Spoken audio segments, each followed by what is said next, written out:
There are many different ways to synergize with your team in Vermintide. However, if you look deeper into all the various ways to synergize, you can pretty much simplify all of them into one of three different categories. I briefly touched on these categories in my original Synergy Week video, but today I wanted to talk about them a little more in depth. The first kind of synergy is what I assume everyone is most familiar with, as it's the first thing that people look at when they aim to synergize: builds. Active build synergy applies when you are attempting to use a build of any kind to complement another teammate of yours, no matter if you're looking at talents, passives, ultimate abilities, or any combination of the three. Using something exclusive to a career to complement either yourself or someone else on your team is utilizing an active build synergy. When considering an active build synergy, you could say that Outcast Engineer and Bounty Hunter synergize well together, as NG's Spotter passive increases the ranged power of nearby allies, which aids the Bounty Hunter not only in special and armor killing, but also boss damage with his ultimate ability. The second kind of synergy is something that everyone thinks about in one way or another, but too often people don't specifically think about the why. Passive role synergy has nothing to do with the specific careers within Vermintide, but everything to do with what roles you fill within the team. If you want more information regarding this, click here to watch a video I made regarding roles within Vermintide.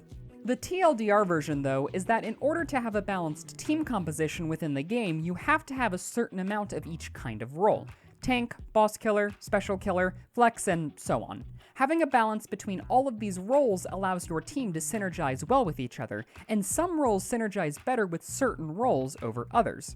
For example, tanks synergize well with special killers, as the former have the ability to control the horde and make space for the special killers to do their job, something which the latter usually lack the ability to do on their own. Therefore, you could say that Unchained synergizes well with Waystalker, as the former is a tank and allows for the latter to do their job much easier.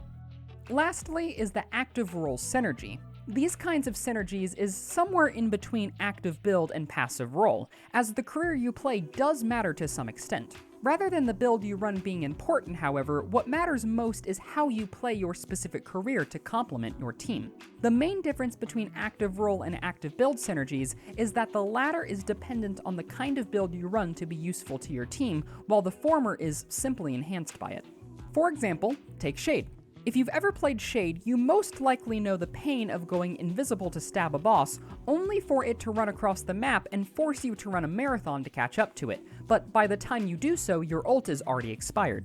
It would be really nice for someone to hold bosses in place to allow you to stab them, which is why you could say that Ironbreaker would synergize well with Shade, since he could use his boss taunt talent in order to keep the boss on him, preventing it from running away and allowing the Shade to get the full use from her ult.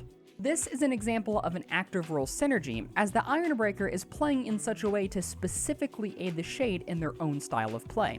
And while a specific talent is helpful, it's not necessary for the Ironbreaker to help the Shade. Ironbreaker is not the only character who can help Shade like this, though. Foot Knight, Grail Knight, Mercenary, and even Battle Wizard all have the potential to help the Shade in this way, making active role synergies much more flexible and open to interpretation than the other two.